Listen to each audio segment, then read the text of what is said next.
آگے ہے جی زہیب حسن ہے، منڈی احمد آباد، میں نے پہلی بار سنی ہے۔ اچھا، سوال ہے کہ جب سے عمران خان نے اسمبلیاں توڑنے کا اعلان کیا تب سے ایک بار پھر زرداری صاحب ایکٹیو ہو گئے ہیں لاہور میں، کبھی شہباز شریف تو کبھی شجاعت سے مل رہے ہیں۔ اس سے ایسا لگتا ہے کہ پھر سے وفاداریاں خریدی جا رہی ہیں۔ پی ٹی آئی زرداری کا توڑ کرنے میں اب تک کیوں کامیاب نہیں ہو سکی؟ اس کی ایک بنیادی بات ہے، سیاست سے سیاست کا توڑ کر سکتی ہے، ذہانت کا توڑ ذہانت سے ہوتا ہے، عقل کا توڑ عقل سے ہوتا ہے، مسل سے نہیں۔ پڑھ کے ماری تھی نا اسحاق ڈار نے، کیا نتیجہ نکلا؟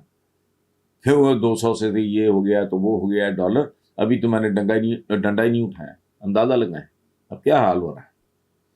تو یہ توڑ چھوڑ کرنا، زرداری ایک انتہائی سیزنڈ پولیٹیشین، نئے فنکار تو نہیں ہے، ان کے والد بھی ایم این اے حکم علی زرداری، ایک ٹریڈیشن ہے، ایک خاص طرح کا مزاج ہے، ہی از اے ٹرائبل مین، ٹرائبل وزڈم اپنی ایک خاص طرح کی ہوتی ہے۔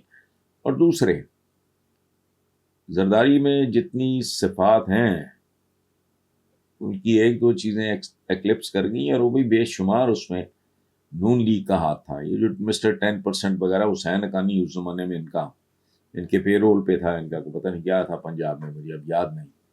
تو وہ یہ سارا دھندا اس زمانے کی پیداوار ہے۔ باقی بیسیکلی ذہین آدمی ہے، جنرس آدمی ہے، دوستوں کا دوست آدمی ہے، اس کو سیاست کی روح کی سمجھ ہے۔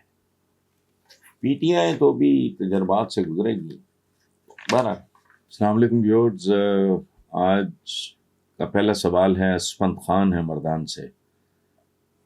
وہ کہتے ہیں جی کہ کل یہ نیوز سن کے دل کانپ اٹھا کہ بنو کینٹ کا کنٹرول طالبان نے سنبھال لیا، انہوں نے فوجیوں کو بھی یرغمال بنا کے رکھا ہوا ہے۔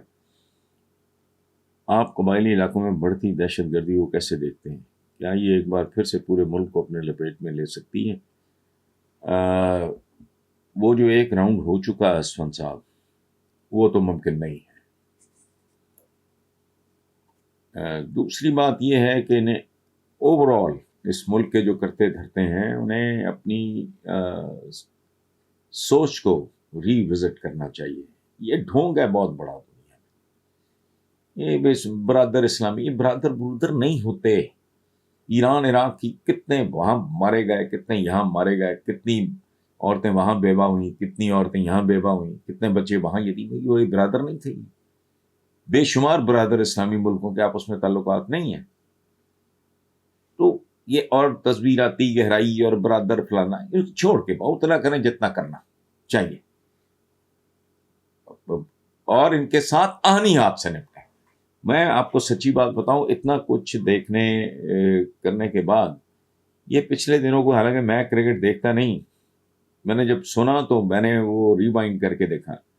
پاکستانیوں کے ساتھ جو سلوک وہاں افغانوں نے کیا ہے کرکٹ میچ کے اختتام پہ، کرنے والی بات ہے۔ ان کو پناہ دی ہے، ان کو ہر چیز دی ہے، ان کو عزت دی ہے، ان کو تحفظ دیا ہے، ان کو یہاں روزگار دیا ہے۔ ہمارے اپنے ملک میں بے روزگاری اتنی عام ہے، ان کو کیا نہیں، ان کے لیے کیا کچھ نہیں کیا۔ تو اس لیے let's call it a day. باقی انشاءاللہ یہ کہ جی وہ آپ نے کہا ہے کہ کیا ایک بار پھر پورے ملک میں، میرا نہیں خیال اس دفعہ پھر صحیح معنوں میں جسے کہتے ہیں آہنی ہاتھوں سے، کیا مذاق بنایا ہوا ہے، کھاتے بھی ہیں غراتے بھی ہیں۔